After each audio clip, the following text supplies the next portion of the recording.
Hello, welcome to Health Hub Live. My name is Lisa Parker. I'm Senior Clinical Psychologist at U-Space.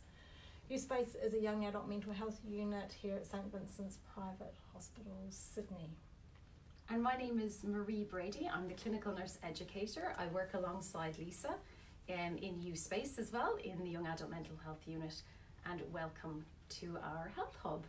We are going to spend a little bit of time sharing some ideas about how to maintain relationships in this time of shutdown. We would like you to know that the information we give you, it's of a general nature, and as much as we want you to consider our ideas, it's not strong medical advice, it's sharing good ideas. And we will always encourage you to speak with your healthcare provider about your conditions if you've got any concerns. And at the end, we will do our utmost to remember to give you some recommendations of who we reckon you can go to for help. So we thought there was a few very important things that we could discuss today. Some were about the home space, about parenting, and about partners, and then other general worries. But we're going to start with the home space. So Lisa, privacy is going to be a massive issue at the moment, especially if you've got a number of people now in the one home for long periods of time, people working at home, and you can't go out very often. So how do you think we can keep our privacy? What are the things we can do? In a practical sense, I reckon this is about creating places that are private and ways of being private in your home. Using rooms, using space, and also using time. Sometimes it's like, right, everyone else go out, walk the dog, I need my space to blast music. So it's real practical stuff that we can do. The trick to all of this is around how we open ourselves and others to the conversation, to negotiate the needs and to engage in creative problem solving. So practically, sometimes that's easy to go to, and the how can be really hard. Especially when you're all on top of one another, and there are conflicting needs of work, study, Netflix reruns. Yes, absolutely. So it's being open to those conversations and picking up on those cues as well that people are giving you, those non-verbals, if you really think that things are getting difficult, is maybe to ask each other. And that courage to kind of go, okay, household meeting, let's sit down, mum, you're losing it, or communication. Anyone can call it. Yes, absolutely. No, that's a good idea. The next one, definitely parenting. I am doing it myself with two very young children, homeschooling, all of that stuff, and I'm sure there's people with teenagers or even adult children at home. And say if I'm a bit worried about that, I'm getting a little heavy-handed with telling my children what to do, because we're all in on top of each other, and I want things the way I want them. And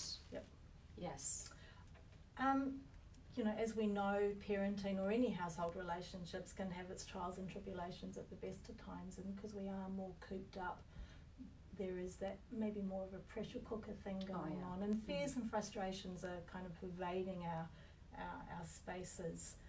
I think we do need to find practices of taking pause when things are getting a bit stressy or a lot stressy, and privilege the relationship.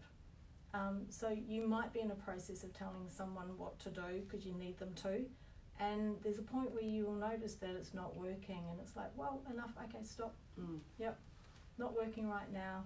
Join with them, distract. It's like, okay, we're not going to clean the room now. Let's have a game of Monopoly or backgammon, and then let's do that later. So it is about noticing when things are going, tear my hair out.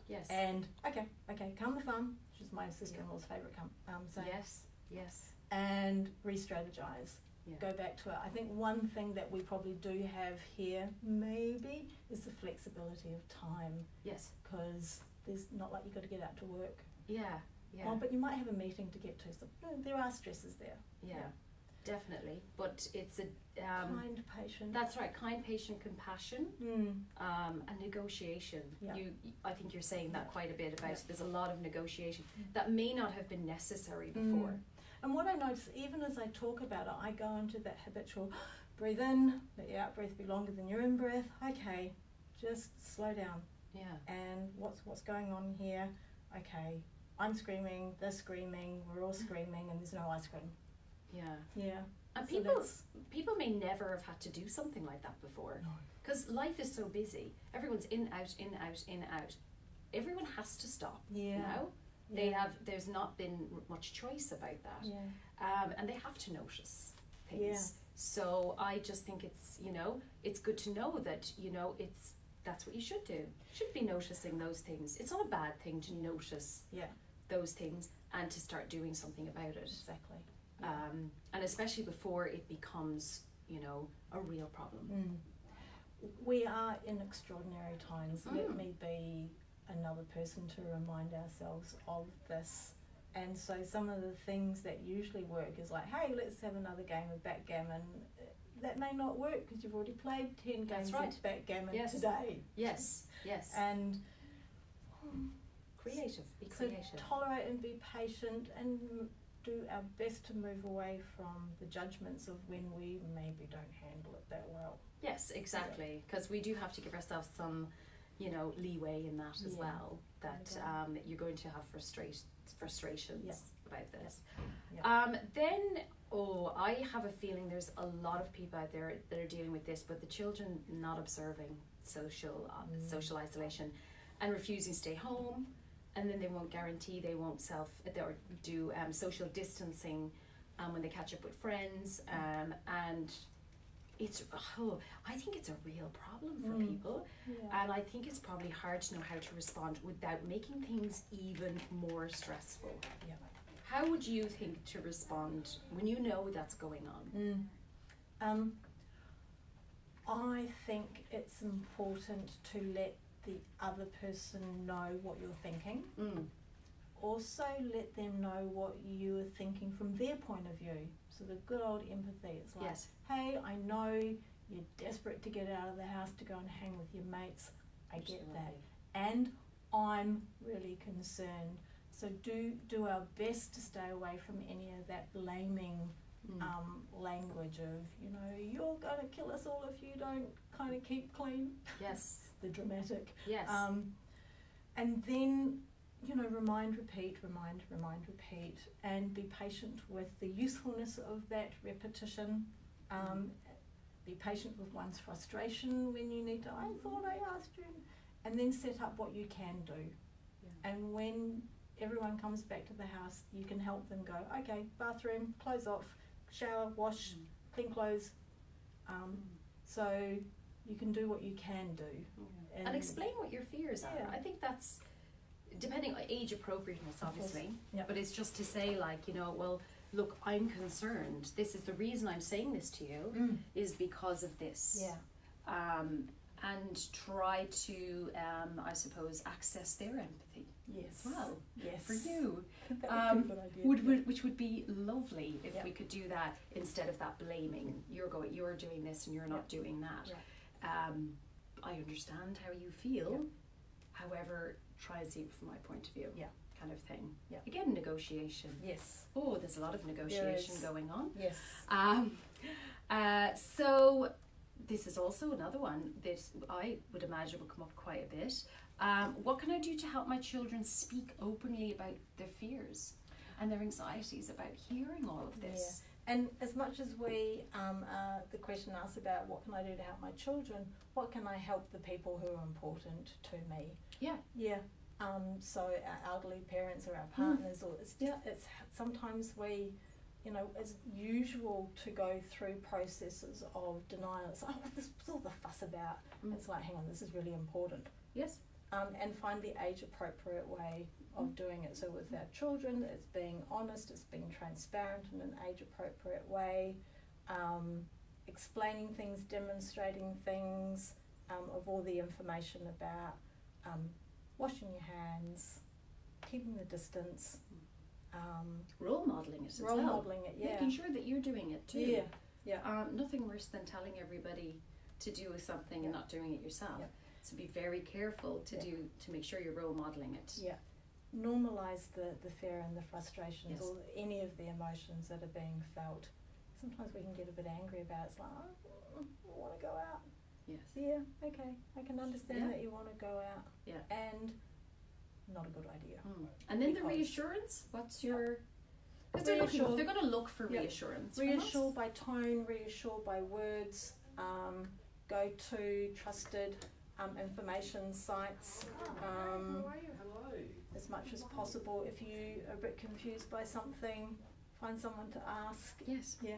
Yeah. I would even say, ask, what's the fear? Verbalize the fear. Write these things down. Are there questions do you have about your fear? And then see if you can answer the questions. Yeah. See if you can find information that will answer those questions and alleviate some of that fear. Yeah, so if you and the people that you are living with who are in these dilemmas that are driving the fears, like, okay, I don't know what I need to know, who can help me? So it might be calling your health services. Yes. Yep. Yeah, absolutely. Now, partners or the people you live with. Yeah. It depends what situation you're in. What if you and your partner or the person you live with have different ideas about how to do social distancing, and whether the government's response is an overreaction or is it required at all? Because I think there's a definite spectrum at the moment of people who think that they should do more, people should, why is it gone so far? What if you're living in the same place? Then you're on different ends of the spectrum. I think take responsibility for listening to what your living person is saying to you. Take time to listen. There's room for agreement to disagree. Yeah. Our government is giving us a lot of clear messages, Yes, they are. and there's not that much room. A slight reference to my own experience. I very excitedly opened a page last night around where to go for Easter. Yes. Thinking, please let me say I can go somewhere. Living room, bedroom, or yes, the garden or the park outside your door. So yes, use curiosity, use empathy, stay away from criticisms, validate. I know it's mind-boggling that you cannot get to do that and you want to, but still stick with what the message is. Yeah, which is social distance, wash your hands. And stick with that. I think that's probably the most important thing to do. Yeah. Similarly, what if we disagree on whether there was a significant risk in taking a particular action and how to deal with it? Going on holidays? At Easter, something like that? Sometimes it is okay just to go through the decision-making process. Shall we go? Shall we not go? No, we can't. These are and go back to the advice that we're all in the same boat. Yes. There is one strong message here. Yes. Stay home. That you've got to stay home. Absolutely. And listen to the I don't want to stay home. I know you don't want to stay home. Yeah. And we're staying home. I agree. Yeah. I think I think it's good to listen, because sometimes even just having that outlet to say, I really don't want to do that. Yeah. It's unfair that I have to do that. Don't dismiss that. Yeah. That's a very important thing. Don't dismiss it as in, but sure we can't go. Let the person say it. Yeah. And get it out. Yeah. You will see them visibly. Yeah. Relax after just being allowed to say the unfairness of this, because it is unfair. Because a lot of what we need is a witnessing of what we are experiencing. Exactly. It's not a problem. It's not a problem that we're angry about it. Not at all. Not a problem. No. Some of what we might act with that anger would be problematic. Yes. Yes. The sheer experience of it's not fair. Yes. No, it's not fair, and it's not. It isn't. And let people say. One of the things that we can notice when we do risk showing our authentic experiences is that we connect. That's right. Yes. Yeah. It's true. Yeah. It is true, though. If we stay in disagreement, we end up going to opposite sides of the room. Yes. And there's much sadness to be there. So there's what we can call the clean discomfort that goes with some of our lived experience. This is uncomfortable. Yes. We can make it really messy about how we fight it and struggle with it, and that's what we call the dirty discomfort. Yes. And so we don't need to bring that into it. No. It's absolutely uncomfortable not. enough. Yeah, So it's bad. It's bad enough. So having those differences and not listening to each other's side of the story, you know, it really can affect people at the moment more than it ever could. Yep. This one is just more general worries.